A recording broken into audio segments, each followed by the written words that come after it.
Welcome to TechTide Digital Lifestyle, your professional destination. We continue our steering gear tutorial series, exploring one of the most critical systems on board any vessel. We dive deep into the hydraulic steering gear components, understanding how hydraulic powers move the rudder smoothly and safely. This topic is extremely important for marine exams. Don't forget to like, subscribe, and share. Now let's begin with why hydraulic systems are used in steering gear. Why hydraulic system is used. Ships are massive structures, and the rudder is exposed to very strong hydrodynamic forces. To turn the rudder at sea speed, a huge amount of torque is required. Electric motors alone cannot directly generate that torque efficiently. Therefore, ships use hydraulic systems. Hydraulic systems are ideal because they can transmit large amounts of force using pressurized oil. They provide smooth operation, reliability, and compact design. The basic energy conversion processes: electrical energy, mechanical rotation of pump, hydraulic pressure, mechanical movement of rudder. This is the foundation of modern steering gear systems. Overall steering gear layout. Now let's look at the complete steering gear layout. The system includes hydraulic power unit, pumps, electric motors, control valves, actuator, ram, a rotary vane, tiller arm, rudder stalk, feedback transmitter. When the helm is turned from the bridge, a signal is sent to the steering gear control system. The hydraulic pump activates and sends pressurized oil to the actuator. The actuator converts hydraulic energy into rotational motion. This rotates the rudder stalk, which turns the rudder. Hydraulic power unit, HPU. The hydraulic power unit is the heart of the steering system. It consists of oil reservoir tank, electric motor, hydraulic pump, filters, pressure gauges, relief valves. The pump draws oil from the reservoir and pressurizes it. This pressurized oil is sent to the actuator through control valves. Most ships have two independent hydraulic power units as per SOLAS regulations. If one fails, the other can operate the steering gear independently. Hydraulic pump working. The hydraulic pump is usually a variable displacement or axial piston pump. When the electric motor rotates the pump, oil is drawn from the tank through the suction line. The pump increases the pressure of oil. High pressure oil is delivered to the control valve. The amount of oil flow determines how fast the rudder moves. Pressure relief valves protect the system from overpressure. Ram type steering gear. Now let's understand the most common type, the ram type steering gear. This system has 2 or 4 hydraulic cylinders, pistons inside cylinders, crosshead, tiller arm. When pressurized oil enters one side of the cylinder, the piston moves. This movement pushes the crosshead. The crosshead rotates the tiller arm. The tiller arm is connected to the rudder stalk. If oil is supplied to the opposite side, the rudder moves in the opposite direction. Ram type steering gear is strong and suitable for large vessels.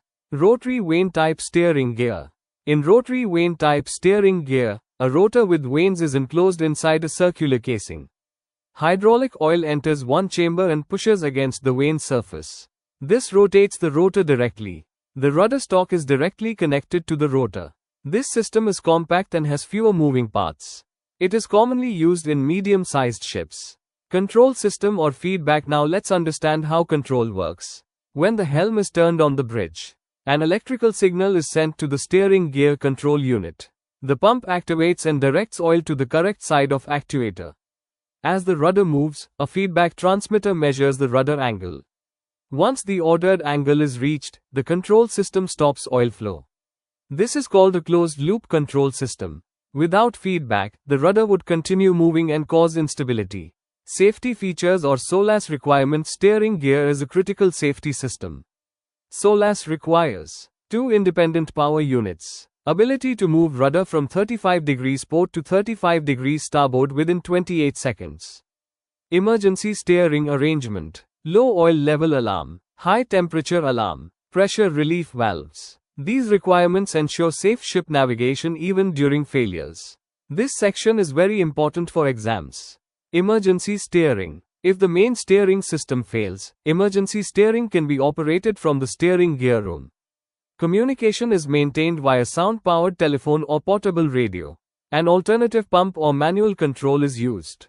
Emergency steering drills are mandatory on board. Every engineer must know this procedure. As we understanding of today's lecture, let's take a few minutes to clearly summarize what we have learned about the steering gear hydraulic system. In this session, we moved beyond the basic rudder fundamentals and entered the heart of the steering gear system, the hydraulic machinery that actually generates the power required to move the rudder. We first understood why hydraulic systems are used in ships. Because the rudder operates under extremely high hydrodynamic forces, especially at sea speed, a very high torque is required to turn it. Hydraulic systems provide that power efficiently, smoothly, and reliably. Then we studied the complete steering gear layout, starting from the helm order on the bridge, the transmission of the control signal, activation of the hydraulic pump, oil flow through control valves, movement of the actuator, and finally rotation of the rudder stalk.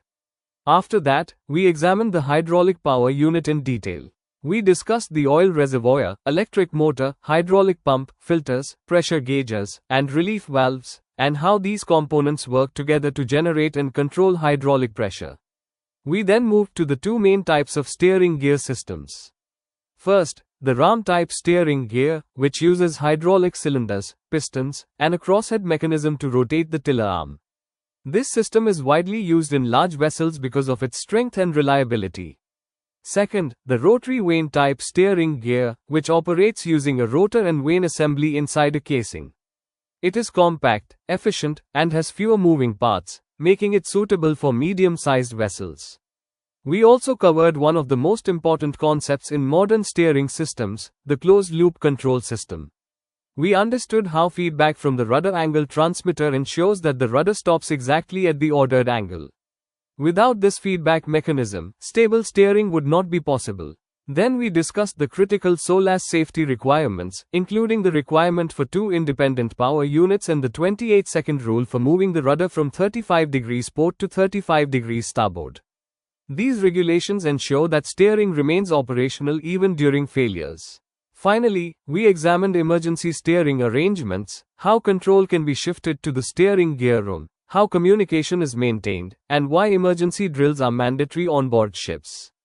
So today's lecture has given you a complete understanding of how hydraulic power moves the rudder safely and efficiently. Now, in our next lecture, we will move to the next level, the autopilot system and steering control modes. In the upcoming session, we will understand what is an autopilot system, how it integrates with the steering gear, the role of the gyro compass, different steering modes such as hand steering, non-follow-up, and auto mode, how course correction is automatically maintained, and common troubleshooting concepts. Thank you very much for watching this lecture from our steering gear tutorial series here on TechTide Digital Lifestyle. In today's session, we went deep inside the steering gear system and understood how hydraulic power is generated, controlled, and transmitted to move the rudder safely and efficiently. We discussed the hydraulic power unit, pumps, actuators, ram-type and rotary vane-type steering gear, control systems, feedback mechanisms, and very important SOLAS safety requirements. This is not just theoretical knowledge, this is practical onboard knowledge that every marine engineer, deck officer, and A2 must clearly understand. Whether you are preparing for competency exams or sailing on board ships, mastering the steering gear system is essential for safe navigation and troubleshooting. If you found this lecture useful, please take a moment to like this video. It really helps support the channel and allows us to continue creating detailed marine engineering tutorials for free. Make sure you subscribe to TechTide Digital Lifestyle and turn on notifications so you don't miss the next lecture in this series. We are building a complete structured learning path covering steering gear, autopilot systems, ship machinery, and other essential marine topics. Also, I strongly recommend that you visit our channel playlist section.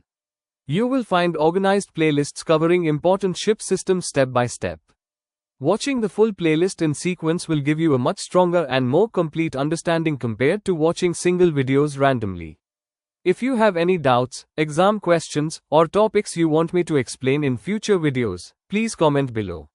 Your feedback helps shape the next tutorials.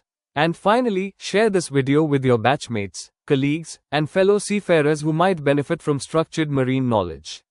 Thank you once again for learning with TechTide Digital Lifestyle.